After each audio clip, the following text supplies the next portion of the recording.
कुछ दिन पहले बाबा बागेश्वर नाथ, जो अपने अलग अंदाज के लिए जाने जाते हैं, वो भक्तों की मन की बात पर्ची पर लिखते हैं और उन्हें अलग अंदाज में पढ़कर सुनाते हैं।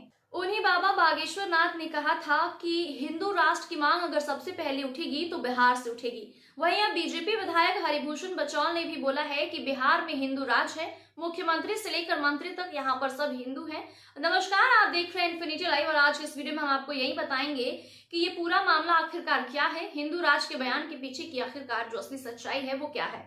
बिहार विधानसभा के बजट सत्र का आज 8वां दिन है। बीजेपी विधायक हरिभूषण बचौल ने बाबा बागेश्वर के बयान का समर्थन किया है। उन्होंने कहा है कि भारत हिंदू राष्ट्र बनेगा। बिहार में अगर हम देखा तो पहले से ही हिंदू राज है, मुख्यमंत्री से लेकर मंत्री यहाँ पर सब हिंदू ही हैं। जब हिंदू मुसलमान का बंटवारा हुआ था तब से भारत हिंदू राष्ट्र है और बाबा धीरेन्द्र शास्त्री सनातनी को एकजुट करने आए हैं। वहीं अब इस पूरे मुद्दे पर आरजेडी विधायक रामवृक्ष सदा ने बाबा बागेश्वर पर निशाना साधते हुए कहा है कि वो अगर हिंदू रहते तो हर हमेशा हिंदू की रट नहीं लगाते। सबसे पहले बाबा बागेश्वर हिंदू बनने के लिए उन्हें कहिए और फिर उसके बाद दूसरों को कहिए। बचौल के बयान पर आरजेडी विधायक ने कहा कि देश संविधान से चलता है, किसी के बोलने से नहीं। आगे बिहार में चुनाव है, ये लोग दंगा करवाकर सत्ता हासिल करना चाहते हैं।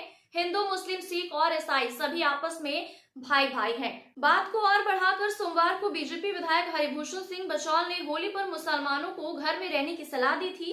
उनके बयान पर सियासत गर्मा गई है। वहीं बचौल के बयान के बाद तेजस्वी ने कहा था बचौल या उसके बाप का ये राज्य नहीं है। वहीं नेता प्रतिपक्ष के इस बयान पर बचौल ने पलटवार किया और उन्होंने कहा कि मेरा बाप किसी के पिता की तरह, मेरा बाप जेल नहीं गया है, चारा चोर भी नहीं है, न ही पशुओं का चारा खाया है। ये तो बयानबाजी नेताओं ने एक दूसरे पर की है। आपके इस पूरे मामले पर क्या राय है, हमें जरूर बताइए। और चलिए आपको बता देते हैं कि विधानसभा में सदन में मंत्री कौन कौन से मुद्दे उठा रहे हैं। इस बार विधानसभा में मंत्री सुनील सिंह ने कहा है कि बिहार के विभिन्न अकेडमी को एकीकृत किया जाए, एसएससी से नियुक्ति होगी। वहीं बिहार सरकार अनुदान दे रही है कि बिहार हिंदी ग्रंथ अकादमी, मैथिली, मगधी, भोजपुरी, संस्कृत साहित्य अन अकादमी को पुनर्जीवित किया जाएगा। वहीं बीजेपी विधायक अमरेंद्र प्रताप सिंह ने सवाल पूछा था कि नैक मान्यता पर शिक्षा मंत्री ने कहा कि अप्रैल 2025 से नई नियमावली के तहत मान्यता दी जाएगी। एफिलिएटेड और एनएन एफिलिएटेड यूनिवर्सिटी की मान्यता मिलेगी। आज सदन में फिर स्पीकर और ललित यादव आपस में भिड़ गए। ललित यादव ने सरकार का पक्ष लेने का आरोप लगाया। शिक्षा विभाग के सवाल पर बीच में बोलने लगे थे ललित यादव। वहीं सदन की कार्रवाई शुरू होने से पहले लेफ्ट के विधायकों ने प्रदर्शन किया, बाढ़ राहत में लूट का आरोप लगाते हुए नारेबाजी कर रहे हैं। वहीं साथ ही सोन नदी की आधुनिकीकरण, बांध निर्माण, लूट को लेकर भी प्रदर्शन किया जा रहा है। नीतीश के खिलाफ नारेबाजी करते हुए आरक्षण चोर, कुर्सी कुमार के नारे लगाए जा रहे हैं। इधर बीजेपी विधायक बचौल ने कल के होली पर मुसलमान न निकले वाले बयान पर मंत्री श्रवण कुमार ने कहा कि बिहार में सभी धर्मों का सम्मान है, जिसको जिस धर्म और त्योहार में आस्था है वो उसे मानते हैं। इस पर बहुत ज्यादा राजनीति की जरूरत नहीं है। बहुत सी ऐसी बातों की जो है वो चर्चा हो रही है जो मनुष्य के जीवन में नहीं आनी चाहिए। संसदीय व्यवस्था को जो चला रहे हैं उन्हें ऐसे शब्दों का चयन नहीं करना चाहिए जिससे किसी की भावनाओं को ठेस पहुंचे। उन्हें ऐसे शब्दों का चयन नहीं करना चाहिए जिससे किसी की भावनाओं को ठेस पहुंचे। चलिए आपको बताते हैं कि जब से ये बजट सत्र शुरू हुआ है तब से क्या क्या अहम चीजें हुई हैं। 28 फरवरी की बात करें तो बजट सत्र के पहले दिन राज्यपाल आरिफ मोहम्मद खान ने दोनों सदनों को एक साथ संबोधित किया। अपने 35 मिनट के अभिभाषण में राज्यपाल ने नीतीश सरकार के काम गिनवाए। तेजस्वी यादव ने राज्यपाल के अभिभाषण पर कहा, जो सरकार लिख कर देती है गवर्नर उसे पढ़ देते हैं। 3 मार्च की बात करें तो सत्र के दूसरे दिन वित्त मंत्री सम्राट चौधरी ने विधानसभा में 3.17 लाख करोड़ रुपए का बिहार का बजट पेश किया।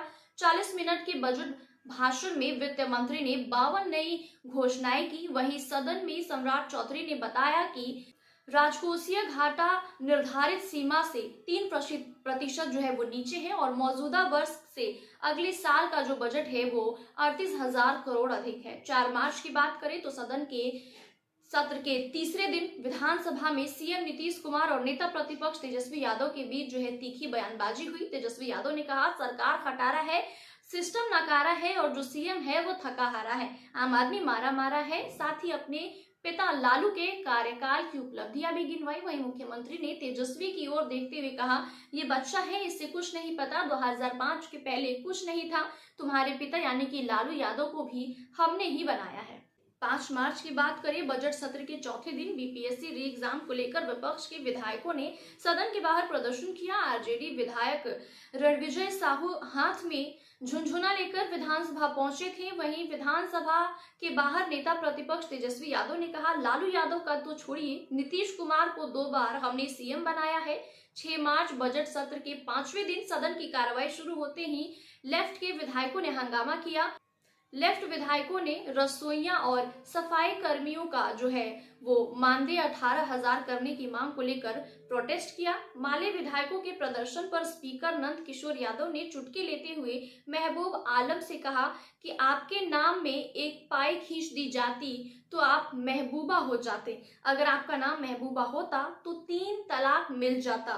कितना झगड़ा करते हैं आप। वहीं प्रदर्शन कर रहे वाम दल के विधायकों को सीएम नीतीश कुमार ने कहा, कोई समस्या है तो लिख कर दीजिए, हम उसे देखेंगे। जिसके बाद माले विधायक अपनी सीट पर बैठ गए।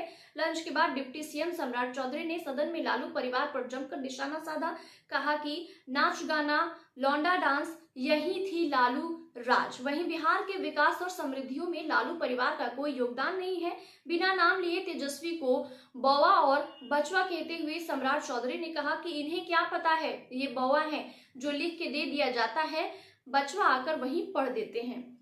ये है बिहार की इस वक्त की सियासत। बिहार में होली आने वाला है और इस वक्त ऐसे बयान दिए जा रहे हैं कि मुसलमान होली के दिन अपने घर में ही रहें। उसी दिन जुम्मे की नमाज भी है। सभी को साथ मिलकर एक साथ त्योहारों को मनाना चाहिए। सभी के त्योहार अपने मायने उनके अलग होते हैं। इस तरीके की बयानबाजी सरकार को देना चाहिए या नहीं देना चाहिए, इस पर आप अपनी राय हमें जरूर बताएं। वहीं अब इस बार बिहार में विधानसभा का चुनाव होने वाला है, इसलिए सियासत थोड़ी और गरमाई हुई है। ऐसे और तमाम खबरों के लिए देखते रहिए infinity live. Please like, share and subscribe to our YouTube channel.